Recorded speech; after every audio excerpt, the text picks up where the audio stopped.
سمعت أنا سعودة عبدي كنت كان هذا بس أنا عبدي بصاصو حبت بقى بص أنا ما أدخل أقولنا وحن نقول وياه يوتيوبر كان وين كاشكا iyo cameramanka kulli isku wata oo ay dhalinyarada aad u jecel yihiin magaalada Boosaaso ayaa maanta la jooga anigana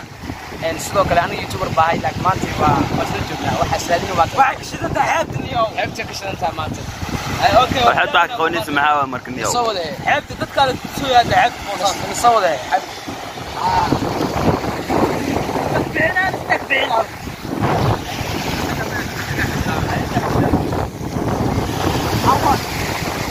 حتى قشكت تكفيس 2 كيلو ونص